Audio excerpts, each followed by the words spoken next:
Halo teman-teman, kenalin aku Mega dari PSDK 2020. Aku Fabrizal Mahendra dari PSDK 20 dan aku Nanda Wijaya dari PSDK Angkatan tahun 2020. Kami dari tim Sadawira. Beberapa waktu lalu kami mengikuti perlombaan karya tulis ilmiah nasional yang diadakan oleh Hima Pendidikan Luar Biasa Universitas Negeri Yogyakarta, tepatnya pada tanggal 6 September sampai 23 Oktober 2022. Dan alhamdulillah pada lomba ini kami mendapatkan juara 2.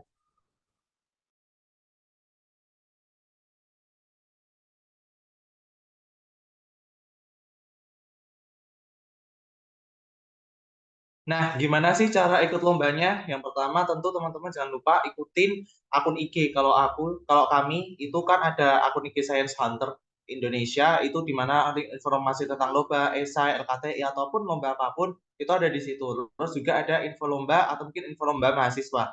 Pastikan juga pilih lomba yang sesuai dengan minat, hasrat, dan pengalaman teman-teman. Jadi biar relate sama apa yang teman-teman punya dan tema lomba yang akan diselenggarakan. Oke, selanjutnya gimana sih cara ikut lombanya? Pastikan lomba yang diikuti oleh teman-teman itu meminta kita untuk inovasi kah, prototipe kah, atau gagasan tertulis saja yang dinilai. Lalu memilih dosen pendamping yang menurut teman-teman relevan dengan tema yang diangkat. Bisa dicek dari website PSDK atau IG PSDK, atau mungkin ketika teman-teman waktu di kelas ke-trigger nih, dosennya sedang bahas topik apa, nah itu juga bisa jadi nanti untuk tahap mencari dosen. Dalam lomba ini, kami, Mega, Jaya, dan juga Rizal didampingi oleh salah satu dosen PSDK yang concern terhadap isu social policy, yaitu Mas Kafa Abdallah Kafa.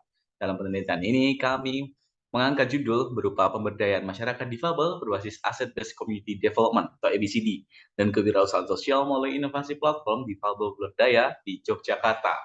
Dalam hal ini, kita mencoba untuk mengangkat pemberdayaan masyarakat difabel menjadi titik poin atau sentra poin dalam pemberdayaan masyarakat berbasis ABCD, yang mana hal ini bertujuan untuk meningkatkan kapasitas seorang individu melalui kompetensi yang dimiliki oleh individu sendiri dengan inovasi berupa kewirausahaan sosial.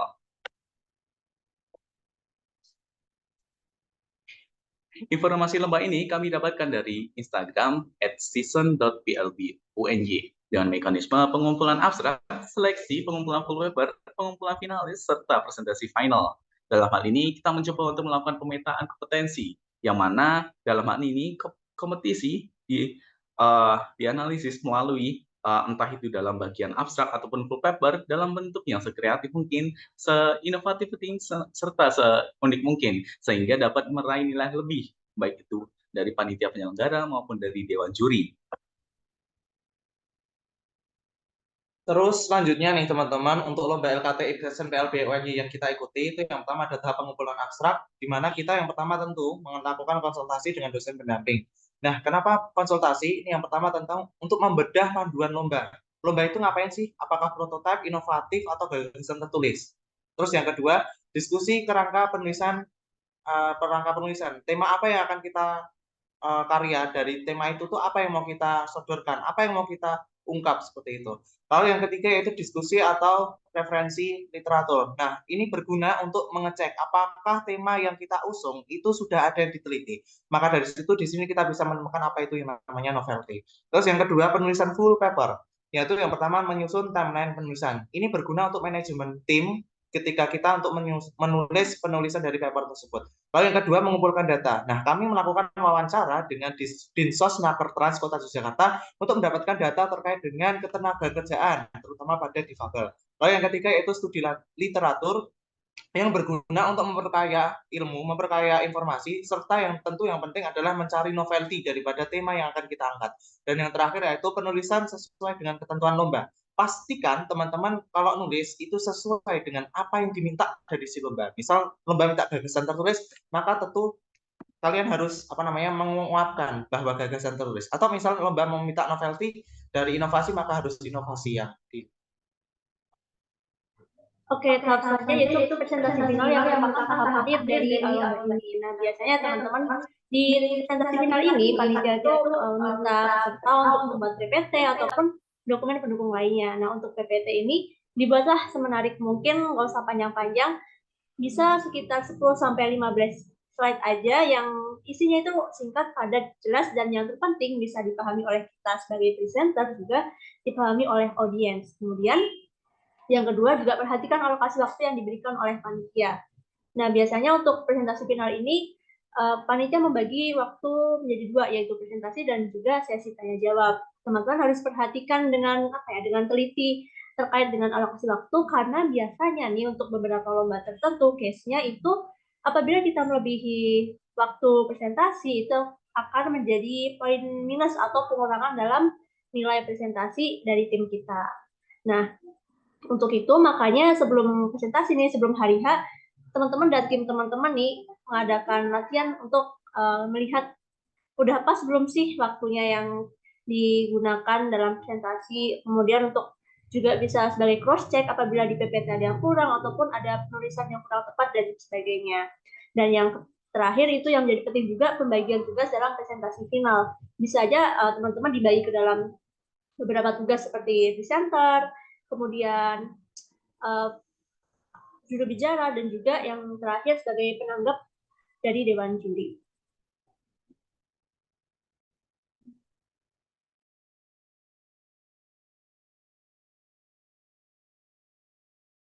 Nah, kesan-pesan untuk lomba yang kita ikuti, yang pertama tentu apa salahnya sih mencoba. Jadi teman-teman nggak usah ragu, coba aja apapun lombanya, mau esai, KTI, poster, debat, apapun. Sesuai dengan apa yang kemampuan teman-teman, coba aja. Itu dari aku, apa salahnya mencoba.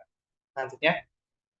Nah, untuk saya, dalam hal ini, kita mencari lomba, tentunya kita harus berpikir pragmatis. Bagaimana caranya kita melakukan manajemen, entah itu dalam financial planning, atau segala macam. Dan dalam hal ini, kompetensi lomba itu kan memulai nilai benefit, yang artinya nilai uang ataupun nilai uang jajan itu tuh bisa kita manfaatkan untuk memperkaya, entah itu dalam bentuk finansial kita di perkuliahan ataupun kehidupan. Oke, dan yang terakhir pesan-pesan dari aku ini lomba jarak jauh. Kenapa? Karena waktu lomba ini aku posisinya lagi nggak di Jogja dan sedang jarak jauh dengan Jaya dan juga Rijal sebagai tim aku. Nah, poin yang bisa disampaikan oleh aku ini terkait dengan komunikasi. Jadi teman-teman sekiranya keadaan misal lagi sama-sama dengan tim ataupun lagi nggak sama-sama dengan tim, usahakan untuk komunikasi. Kalau aku kemarin karena jarak jauh kita komunikasi lewat Zoom meeting sebagai kayak untuk menyusun langkah selanjutnya, membagi tugas, pembagian terkait penulisan paper dan yang lain-lain. Jadi itu penting juga untuk teman-teman menjaga komunikasi di antara tim.